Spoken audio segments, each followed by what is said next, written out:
Welcome back to the bulletin. వాయువ్య బంగాళాఖాతంలో మరో అల్పపీడనం ఏర్పడే అవకాశం ఉంది. దీంతో ఏపీలో రానున్న 3 రోజుల పాటు వర్షాలు కురిసే అవకాశం ఉందని విపత్తుల నిర్వహణ సంస్థ తెలిపింది.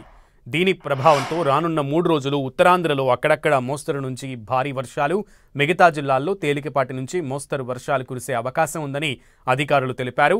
ఉత్తరాంధ్ర తీరం వెంబడి ఈదురుగాలులు వీచే అవకాశం ఉందన్నారు. మత్స్యకారులు సముద్రంలో వేటకు వెళ్లరాదని సూచించారు. భారీ వర్షాల నేపథ్యంలో ప్రజలు చెట్ల కింద శిథిలావస్థలో ఉన్నటువంటి భవనాలు, హోర్డింగ్స్ వద్ద ఉండరాదని హెచ్చరికలు జారీ చేశారు. సో రానున్న కాలంలో అల్పపీడనంగా మారే అవకాశం ఉన్న నేపథ్యంలో దీనికి సంబంధించి పూర్తి సమాచారం మా ప్రతినిధి జార్జ్ అందిస్తారు. జార్జ్, వాయువ్య బంగాళాఖాతంలో రాగల 48 గంటల్లో అల్పపీడనం ఏర్పడే అవకాశం ఉన్నట్లు వాతావరణ శాఖ అంచనా వేస్తూ ఉంది. ఇది దక్షిణ ఒడిశా అలాగే పశ్చిమ బెంగాల్ తీరాల మధ్య ఏర్పడే అవకాశం ఉన్నట్లు వాతావరణ శాఖ చెబుతూ ఉంది.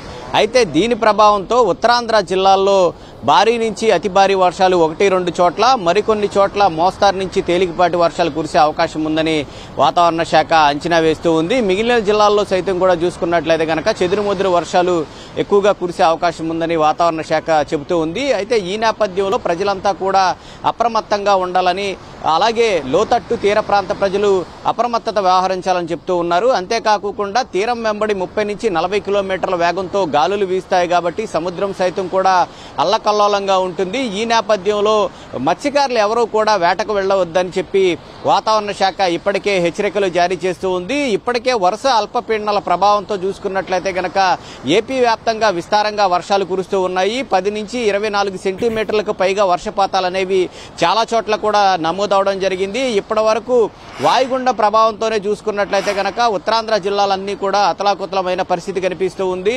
ఎందుకంటే లోతట్టు ప్రాంతాలన్నీ కూడా జలమయమయ్యాయి. అంతేకాకుండా అల్లూరు జిల్లాలు చూసుకున్నట్లయితే కనుక ఇప్పటికీ కూడా వాగులు వంకలు అనేవి పొంగి పొర్లుతూ ఉన్నాయి. చాలా గ్రామాల వరకు కూడా రహదారులు అన్నిటికీ కూడా రాకపోకలన్నీ కూడా స్తంభించడం జరిగింది.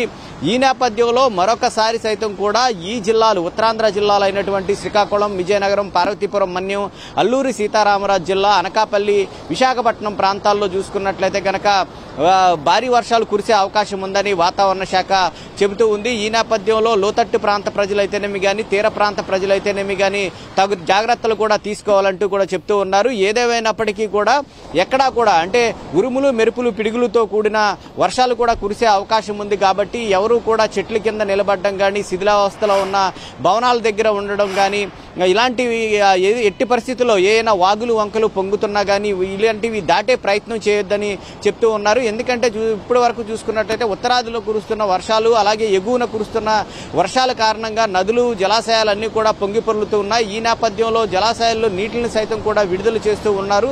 ఈ నేపథ్యంలో ఆ నీటి ప్రవాహాలు సైతం కూడా క్రమంగా వాగులు వంకల్లోకి వస్తూ ఉన్నాయి. ఈ నేపథ్యంలో ఆ నీటి ప్రవాహాలు సైతం కూడా ఎక్కువగా పెరిగే అవకాశాలు ఉన్నాయి. కాబట్టి ఎట్టి పరిస్థితుల్లో సైతం కూడా వాటిని దాటే ప్రయత్నం చేయొద్దని చెప్తూ ఉన్నారు.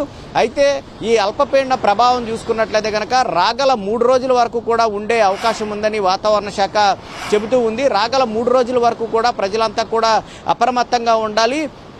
ముఖ్యంగా చాలా చోట్ల కూడా అంటే రాష్ట్ర వ్యాప్తంగా ఉత్తరాంధ్ర జిల్లాల్లో చూసుకున్నట్లయితే కనుక చాలా చోట్ల కూడా 5 నుంచి 10 సెంటీమీటర్ల వర్షపాతం అనేది నమోదవడానికి ఛాన్సెస్ ఉన్నాయని చెప్తూ ఉన్నారు. మిగిలిన జిల్లాల్లో చూసుకున్నట్లయితే కనుక ఏదైతే తేలికపాటి వర్షాలు అయితే కురిసే అవకాశం ఉంది కాబట్టి ప్రజలంతా అప్రమత్తంగా ఉండాలని చెప్తూ ఉన్నారు. Okay George, thank you.